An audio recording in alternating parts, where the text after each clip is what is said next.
E aí, meus amigos, bom ou não? Então, muitos de vocês vieram aqui nos comentários dos vídeos me pedir para falar sobre Flavinho Bolsonaro. Flavinho não quer a CPI da Lava Toga, não quer, não assina, não recomenda. Então o que eu fiz? Eu fiz o que eu recomendo pra todo mundo aqui no canal. Ouviu alguma notícia na mídia? Corre lá na fonte pra tentar obter, sabe, a versão verdadeira. Mandei uma mensagem para Flavinho Bolsonaro no Instagram. E sabe o que ele me respondeu? Nada. Ele não me respondeu nada. Fui mais ignorada do que a voz da razão tentando guiar Maria do Rosário. E o que eu dizia nessa mensagem, meu amigo? Eu dizia pra ele: Flávio, meu filho, eu sei que você não gosta de falar com a grande mídia, porque ela deturpa tudo que você fala, sabe? É só ter Bolsonaro no nome que a deturpação come solta. Então faz assim, escolhe um canal, qualquer um que você quiser, tem um monte aí, escolhe, fala com esse canal que nós divulga. E pra minha surpresa, num transmimento de pensação total, eis que ontem o Flavinho Bolsonaro falou ao Terça Livre. E eu já queria agradecer ao Alan. Alan, muito obrigado por ter cedido as imagens pra gente. E é o que nós vamos fazer aqui, meu amigo. Eu cortei o trechinho que ele fala da CPI, da Lava Toga e do abuso de autoridade. E nós vamos falar sobre isso nesse vídeo. Se você quiser ver a entrevista completa, que é longa, tem mais de 1 hora, dá um pulinho lá no canal do Terça Livre, tá? Tá tudo lá. Então o que nós vamos fazer? Qual é a minha proposta? Pegamos o trechinho da CPI da Lava Toga, é abuso de autoridade, e vamos comentando por trecho, sabe? Porque assim, ficar ouvindo político falar sem intervalo é chato. Vamos clicar a tecla SAP para o tradutor da língua do canal, para que você possa entender todos os porquês do Flávio. Arruma um tempinho na sua vida aí pra mim, meu filho, porque, enfim, você terá suas respostas diretamente da boquinha de Flávio Bolsonaro. Bora lá?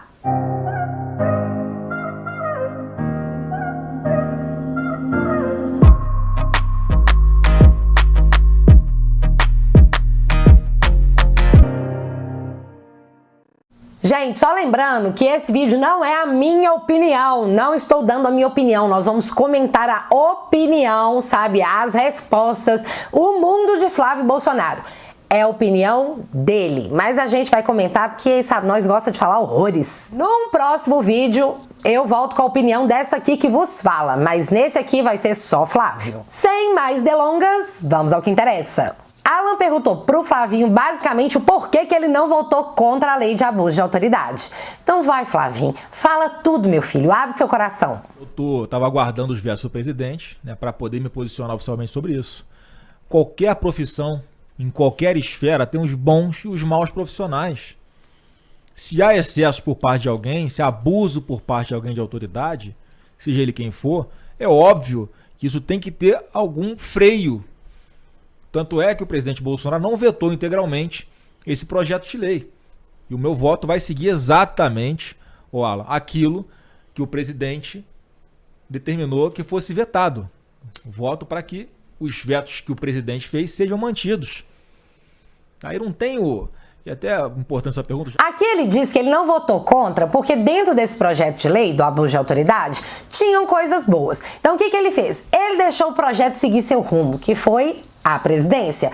Aí chegando lá o presidente, junto com o Moro, com o advogado-geral da União, estudou o que poderia ser nocivo no combate à corrupção e vetou tudo. Então ele deixa claro que quando esse projeto voltar, ele vai votar integralmente com o que recomendou tanto o presidente, quanto o Sérgio Moro, quanto o advogado-geral da União. Ele vai votar pelos vetos. Aí ele entrou na questão da Lava Toga. Entrando na questão da CPI da Lava Toga, eu repito aqui, não tenho rabo preso com ninguém, não devo favor para ninguém. O que aconteceu no Supremo, por decisão do Toffoli, ele nada mais fez do que cumprir a lei, então não me fez favor nenhum. Ele obedeceu à Constituição, não estou devendo nada. Agora, eu tenho a clara percepção que uma CPI com essa pauta, além de ser uma coisa questionável, você começar a entrar no mérito das decisões de cada ministro, é uma coisa que se discute, eu não tenho a menor dúvida que isso toca fogo no país. Todo mundo sabe como começa e ninguém sabe como termina uma CPI. E mais, você vai colocar um poder legislativo em confronto com o poder judiciário. É óbvio, né, que haverá um conflito épico e logo no momento que tudo que a gente não precisa é uma guerra institucional. Precisa gerar emprego, recuperar a economia, aprovar a reforma da Previdência, reforma tributária. Qual o compromisso que uma CPI dessa tem com o futuro do Brasil?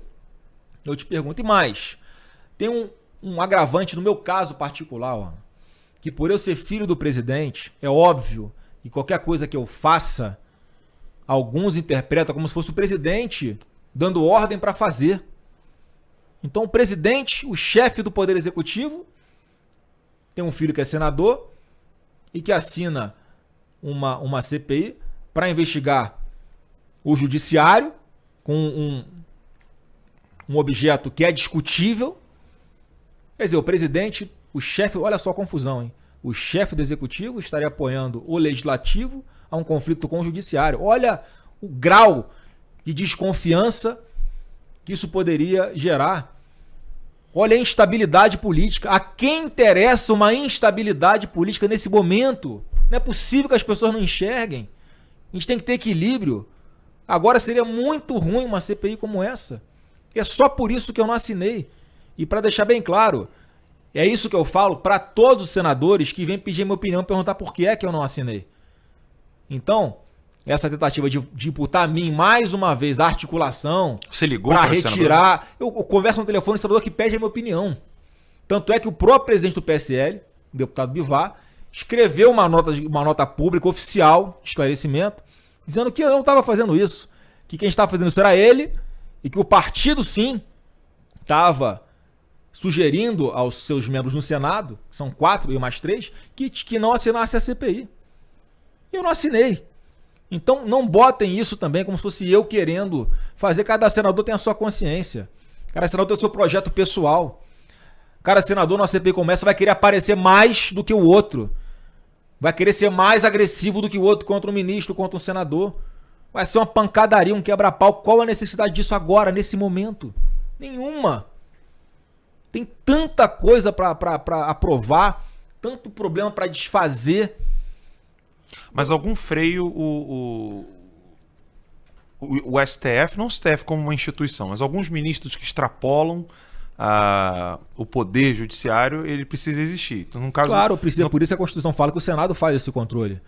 Agora, eu sou a favor, agora, não acho que é o caso. E mais, tem que ser um caso gravíssimo, Alan. Porque senão você banaliza o negócio. Em todos os anos de república nunca teve ninguém do Supremo destituído. Por que razão? Você já viu algum governo querer uma CPI que vá contra o outro poder no início de governo? É loucura. Esse é o meu ponto de vista. Eu sei que muitos vão interpretar errado, vão levar para esse lado ruim aí que eu tô devendo, que eu tenho rabo preso, que é mentira. Não tenho, não devo favor para ninguém. Não tenho rabo preso com ninguém, nunca tive, nunca vou ter. O que eu tô fazendo é me defender como cidadão. Querer que as coisas aconteçam comigo dentro da lei. Podem quebrar o seu sigilo telefônico, por exemplo, Alan, sem autorização judicial, para saber quem é a sua fonte. Você vai achar legal isso? Não pode. Você vai ficar satisfeito? Ou você vai se sentir ultrajado? Você vai se sentir invadido, humilhado? Óbvio que você vai defender os seus direitos no judiciário. Então é esse o contexto que as coisas estão acontecendo.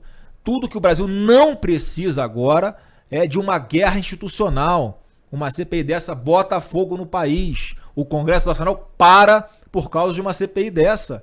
Quando a gente tem que dedicar os nossos esforços agora a essas reformas que a gente tem que aprovar. Estamos na iminência de conseguir fechar a reforma da Previdência. Já estamos a uma competição entre as duas casas, Câmara e Senado, para ver quem aprova uma reforma tributária. Vamos chegar numa redação comum que vai ser boa para o empreendedor, vai ser boa para o cidadão, para o contribuinte.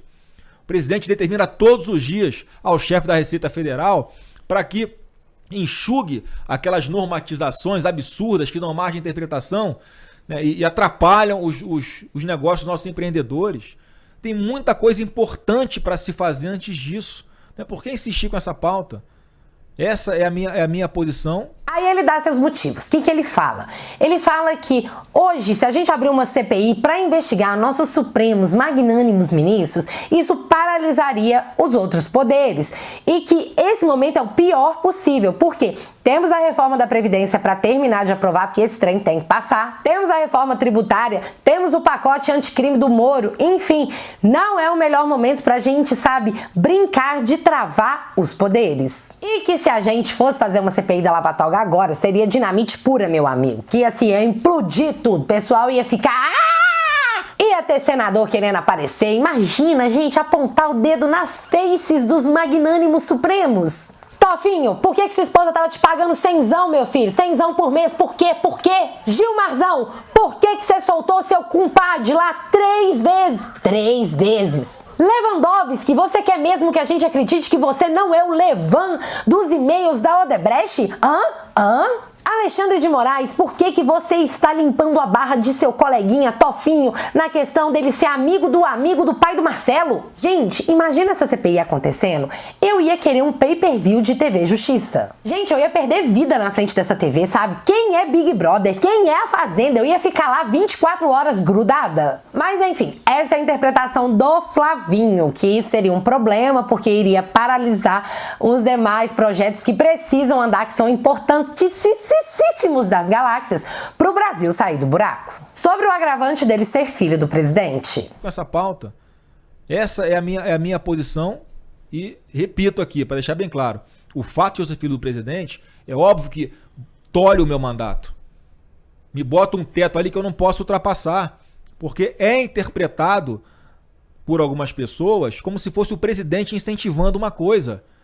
Foi essa a minha postura, por exemplo, lá atrás, todo mundo vai se lembrar, na eleição do presidente do Senado, que o voto é secreto, vários parlamentares começaram a abrir os seus votos, e eu não abri o meu voto exatamente por isso. A gente está falando da eleição do presidente de um outro poder. Eu sou filho do presidente de um outro poder. Será que... Você acha que isso poderia ser utilizado como... Assim como nós queremos... Poderia. Assim como as pessoas querem algum tipo de freio do poder judiciário, você acha que essas ações, uma vez sendo encabeçadas por você, seriam utilizadas contra o seu pai até por um pedido de impeachment? Não tem a menor dúvida. Dizendo que ele estaria usurpando... Claro que tem consequências no campo político. Então as pessoas têm que ter a maturidade de compreender esse momento, esse cenário como um todo. Não sou a favor de passar a mão na cabeça de ninguém, não. Se for um troço concreto, absurdo, eu assino também. Eu assino também. Agora, tem que ser, né, algo absurdo, algo fora da curva. E o que foi apresentado até agora, além de inicialmente um pedido de CPI sem um objeto bem definido, outros genéricos, esse que está tratando da lição de mérito, quer dizer, é a interpretação. Agora, o cara foi pego com a boca na botija, aí vamos lá. É diferente. Mas não é o caso. Não é o caso. Então, nesse momento, eu opto pela prudência.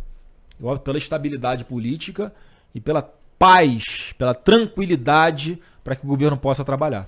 Nessa parte, o Flávio está dizendo que ele toma muito cuidado com as coisas que ele fala, porque pelo simples fato dele ser filho do presidente, as pessoas associam que o que ele fala é a vontade do presidente, independente dele já ser um homem velho com barba na cara. As pessoas não querem nem saber, mas tem Bolsonaro no nome, foi o Bolsonaro que mandou. Euzinha nunca fiz esse julgamento, tá? Pra mim, Flavinha é uma coisa, JB é outra totalmente diferente, mas por esse motivo, ele é muito cauteloso do que ele fala, porque as pessoas unificam o pensamento, sabe? Então foi o que eu falei. Flávio falou, foi porque o JB mandou. E ele também confirma que conversou com alguns senadores por telefone, mas que essas pessoas o procuraram e que ele deu a opinião dele, o porquê que ele acha desse troço tudo não ser um bom momento.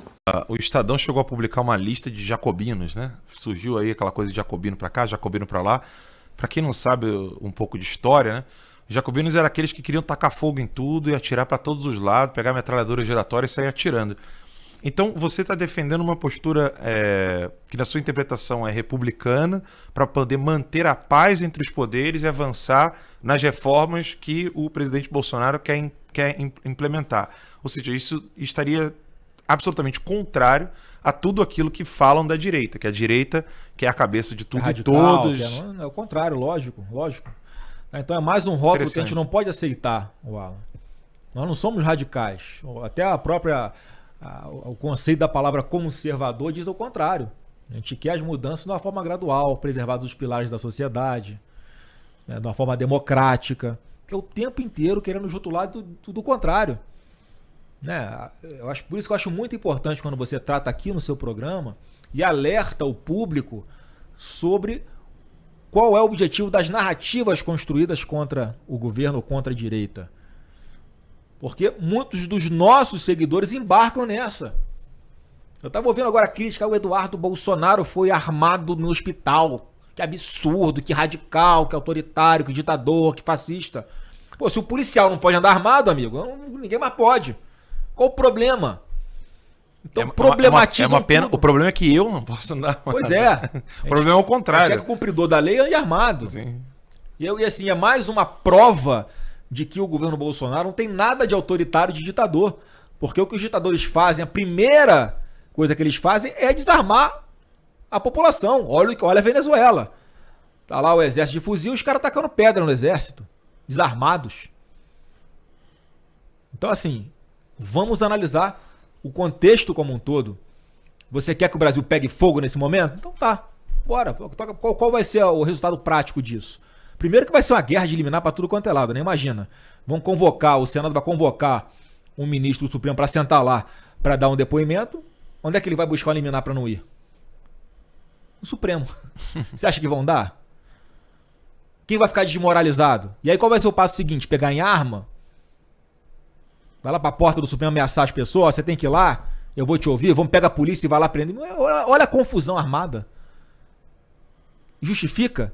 E é o Supremo que diz se alguém pode ou não ir para uma CPI, né? Como o próprio Supremo já deu várias liminares dando liberdade a algumas pessoas de não irem para a CPI. Quando o tema é um tema que não é 100%, Alan, convergente de uma CPI, o objeto dela não é algo assim pacificado, que estaria um claro objetivo, dá margem para isso. Agora, quando é um fato claro, objetivo, concreto, real e gravíssimo, aí não vai ter esse problema, porque vai todo mundo apoiar.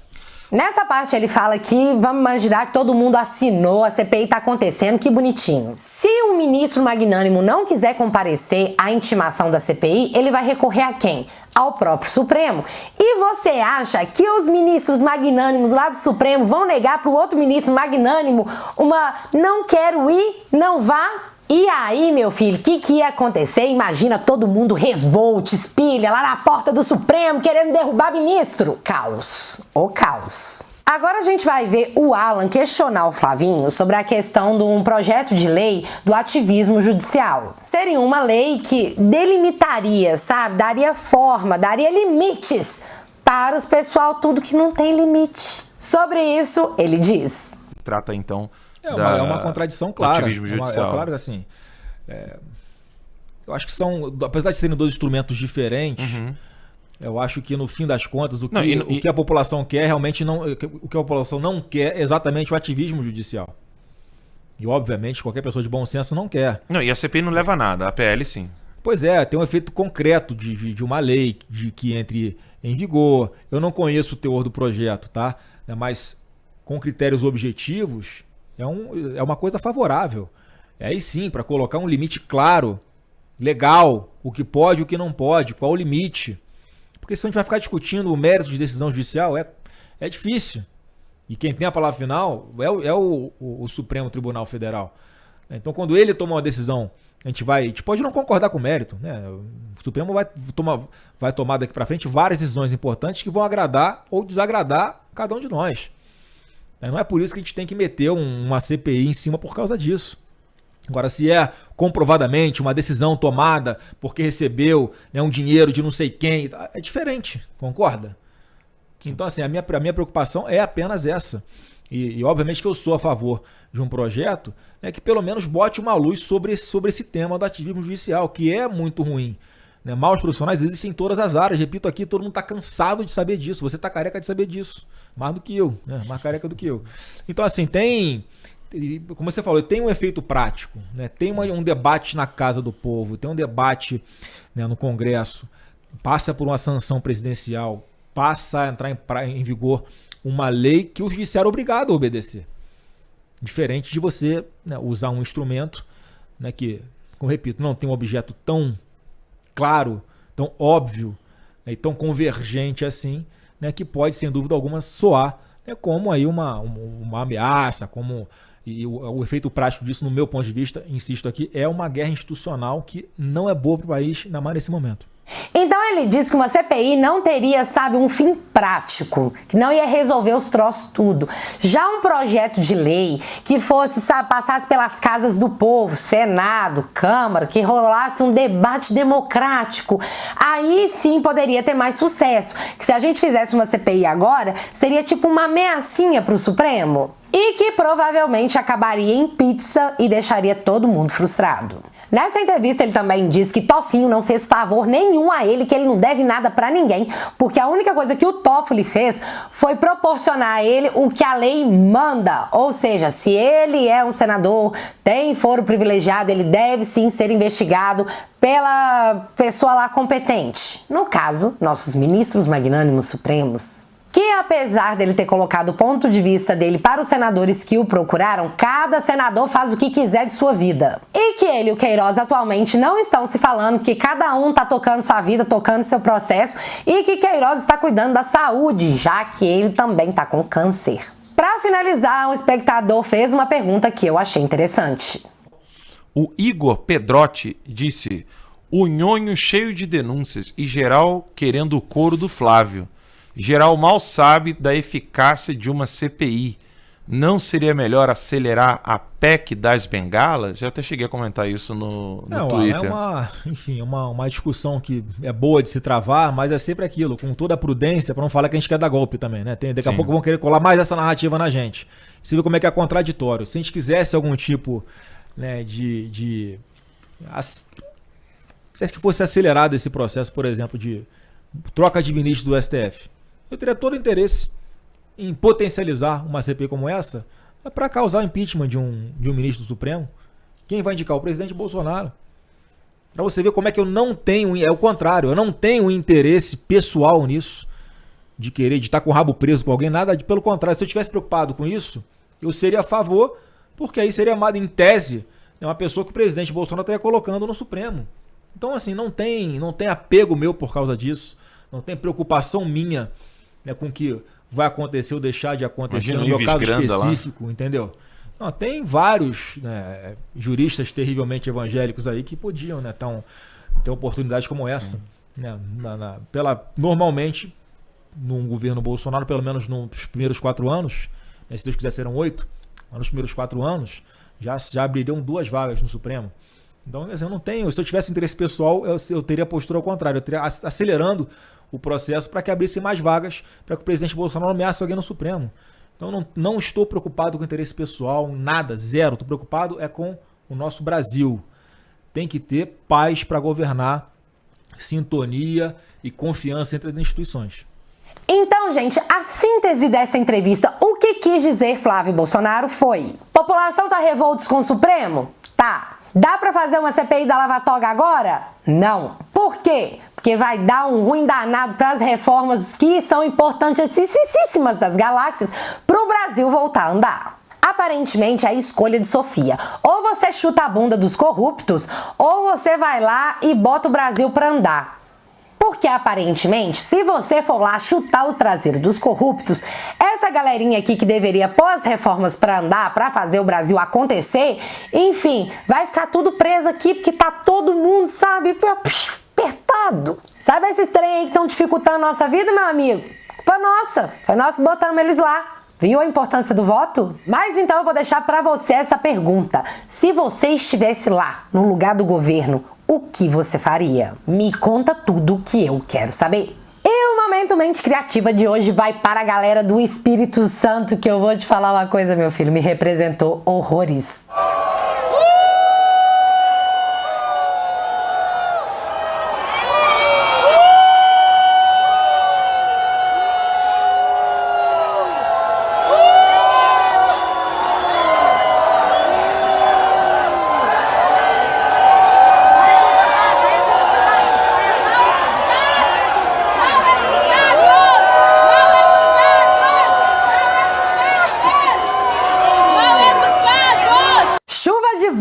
Caravana do Lula livre. Ah, meu Deus, fui eu que pedi isso sim. ter coragem, viu, meu filho? Porque vergonha não tem nenhuma, nada, tem nada. E aí me vem o Datafolha me jurando de pé junto que se as eleições fossem hoje, Andrade, vulgo Poste, seria eleito. Eu não vou nem zoar, porque vai que é doença, né? Momento beijo, beijo, beijo. Beijo, beijo pro Beto Magneto Garcia, pro Edson Pereira de Tamandaré, Pernambuco, pra Dani Castro, pro Marcelo Solidão, do Rio de Janeiro, pro Laércio Santos, pro Alexandre Amorim, pra Marla e os filhotes Daniele e Rian de Açailândia, no Maranhão, pra Silvia de Osasco, pro Ciro Pereira, pra Dionete Oliveira, pro Erivelto Antunes de São Gonçalo, pro Luiz Miranda e pro Combinado. É só isso, Combinado. Gente, um beijo. Mua! Se você ainda não me segue nas minhas redes sociais e quiser seguir pra gente ficar mais pertinho, eu vou deixar o link aqui embaixo pra você. E se você não é inscrito no meu canal, que sacanagem, menino, se inscreve, porque acontecendo alguma coisa de relevante ou irrelevante, a gente volta. Beijo, galera. Fui!